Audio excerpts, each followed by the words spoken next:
제가 얼마 전 도쿄로 여행을 다녀왔는데요. 도쿄 하면 떠오르는 것이 쇼핑 아니겠습니까? 여행하면서 슈프림이며 스투시며 이런 큼직한 샵을 열심히 돌아다니다가 귀국하는 날 보니까 나리타 공항에 무지가 있더라고요. 마침 흰색 무지티가 필요하던 참이라 무지도 일본 브랜드니까 한국보다 싸겠지 하면서 흰색 무지 반팔티 하나를 사왔습니다. 1000엔인가 했던 걸로 기억하는데 요즘 환율이 9,300원 정도 하니까 만원도 안 되는 꼴이었어요. 입다 보니 생각보다 너무 괜찮아서 한국 와서 흰색이랑 검정색 한 장씩 더 사왔습니다. 한국에서 보니까 2만원대더라고요. 그렇지만 너무 잘 입고 있어서 추가로 구매하였습니다. 제 마음에 쏙 든 무지 반팔티 지금부터 여러분들께 소개해드릴게요. 소개해드리기에 앞서서 여러분들의 반팔티를 고르는 기준이 무엇인가요? 합리적인 가격, 핏, 통풍성, 아니면 땀을 얼마나 잘 흡수하는지에 대한 흡습성? 저도 워낙 까다로운 사람이기 때문에 앞서 언급한 이런 종합적인 요소를 모두 고려하긴 하는데요. 그 중에서 제가 반팔티를 고르는데 가장 중요한 기준은 바로 원단입니다. 남성분들 많이 공감하실 거예요. 회색 티의 공포. 저도 땀이 많은 체질인데 여름에 색깔 있는 티를 입으면 땀 때문에 등이랑 겨드랑이 쪽에 색이 변해서 난감했던 경험들을 한 번씩은 있으실 거예요. 특히 회색. 그래서 땀이 나도 바로 티가 나지 않는 도톰한 원단을 찾게 되는 것 같습니다. 물론 땀이 많이 나면 도톰한 원단도 젖어서 색이 변하기도 하지만 얇은 원단보다 확실히 티가 나지 않습니다. 또 이런 경험 있지 않으신가요? 일명 적곡티라고 하죠. 여름엔 반팔티 한 겹만 입기 때문에 원단이 얇거나 하늘하늘한 재질이면 속안이 비치기도 하고 튀어나오기도 합니다. 이 부분은 보통 니플 패치라고 해서 여기에 반창고 같은 걸 붙여서 보완하기도 하는데요. 귀찮기도 하고 속살이 비치는 게 여간 신경 쓰이는 건 사실입니다. 이러한 이유들 때문에 저는 살짝 덥더라도 두꺼운 원단의 반팔티를 선호합니다. 얇은 반팔티에 비해서 조금 더 더울 수도 있겠지만 두꺼운 원단의 반팔티의 최대 장점이 사실 한 가지 더 있거든요. 도톰한 원단의 티셔츠는 핏이 매우 좋습니다. 대부분의 핏 좋은 스트릿 브랜드의 박시한 반팔티를 가만히 떠올려보면 이런 느낌의 반팔티처럼 얇은 티셔츠가 있었나요? 여러분들도 생각해보시면 얇은 티셔츠는 거의 없다는 사실을 느끼실 거예요. 이처럼 도톰한 원단은 옷핏을 잡아주어 말랐던 뚱뚱하던 사람의 체형을 보완해주어 핏을 이쁘게 살려준다는 장점도 가지고 있습니다. 그렇다면 여기서 원단이 두껍다라는 기준은 무엇일까요? 그냥 손으로 만져보고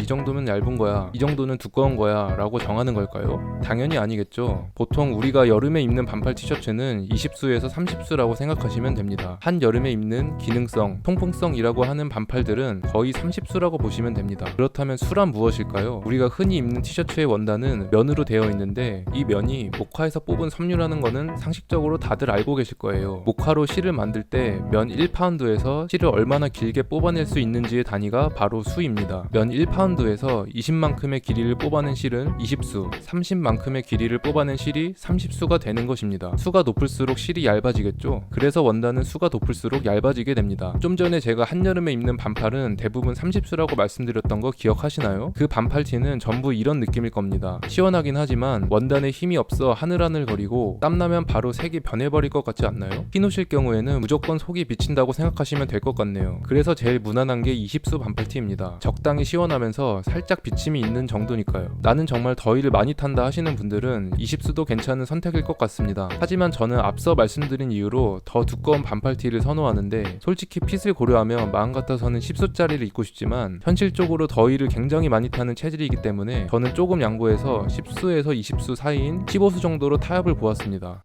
자, 그럼 제가 올여름 여러 장 구매한 10수에서 20수 사이의 두께감을 가진 반팔티 두 개를 소개해 드릴게요. 첫 번째로 무지의 남성 워싱 태번스 크르넥 반소매 티셔츠입니다. 제가 지난달에 구매했을 때만 해도 25,000원 정도인가 했었는데 지금 공홈에 들어가 보니 17,900원이네요. 제가 무지 반팔티 매니아인데 무지에 이런 좋은 반팔티가 숨어 있었다니 요즘 스파 브랜드에서도 정말 완성도 높은 반팔들이 저렴한 가격에 나오는 것 같습니다. 이 무지티는 오가닉 코팅이 사용되었다고 하는데요. 색상은 12가지로 나왔습니다. 특히 마음에 들었던 부분은 두 가지인데요. 첫째는 넥라인이 헤리 테이프로 마감 처리되어 있어 싼 티가 나지 않는 것입니다. 2만원도 안 되는 가격에 이 정도 퀄리티면 가성비가 정말 좋은 것 같습니다. 둘째로는 위로 라벨과 케어 라벨이 없다는 점입니다. 반팔티를 입었을 때 신경 쓰이는 부분이 바로 이 라벨인데요. 여러분들도 공감하시겠지만 라벨이 한번 살에 닿는 게 신경이 쓰이기 시작하면 하루 종일 까슬거려서 매우 불편합니다. 하지만 이 티셔츠는 위로 라벨과 케어 라벨을 다 떼어버리고 이렇게 목 안쪽에 프린팅으로 해놨어요. 많아서 라벨이 거슬리지 않는 게 매우 마음에 들었습니다. 지금 할인해서 저는 몇 장 더 사야겠어요. 두 번째는 유니클로의 유니클로 U 크루넥 반팔 티셔츠입니다. 가격은 14,900원으로 역시 매우 저렴하고 색상은 11가지가 있습니다. 지난주에 매장에서 입어보고 이 제품도 제가 딱 좋아하는 두께감의 원단이라 베이직한 색상별로 구매하였습니다. 블랙, 화이트, 베이지 이렇게 3개를 가져왔네요. 앞서 말씀드린 무지와 비교했을 때 무지는 엑스라지가 딱 맞았는데 유니클로 U 크루넥은 라지가 딱 맞았습니다. 유니클로의 반팔티는 좀 작다는 느낌을 받았었는데 유니클로 U 라인은 약간 크게 나온 것 같습니다. 사이즈를 고르실 때 참고하시면 좋을 것 같습니다. 또한 무지는 넥라인이 헤리 테이프로 마감 처리되었는데 유니클로는 헤리 테이프 없이 그냥 시접이 보이는 디자인입니다. 옷을 입는데 크게 중요한 부분은 아니라 가격적인 측면에서 비교하면 충분히 합리적인 부분이라 생각합니다. 또 다른 차이점은 무지는 케어 라벨을 생략하고 넥 부분에 프린팅으로 대체한 반면에 유니클로는 케어 라벨이 달려 있어요. 그 외에 원단은 15수 정도로 무지와 유니클로 둘 다 거의 비슷해서 둘 중에 원하시는 제품 아무거나 입으셔도 큰 차이 없을 것이라고 생각합니다. 제가 이번 시즌에 2가지 제품을 입어보고 사용 후기 들려드릴게요. 세탁하면 또 달라질 수도 있으니까요. 오늘은 무지 반팔티, 그 중에서도 스파 브랜드인 유니클로와 무지의 반팔티에 대해서 이야기해 보았는데요. 반팔티 구매하시는데 조금이나마 도움이 되셨길 바랍니다. 유익하게 보셨다면 구독, 좋아요 한 번씩 부탁드립니다. 오늘도 행복한 하루 되세요.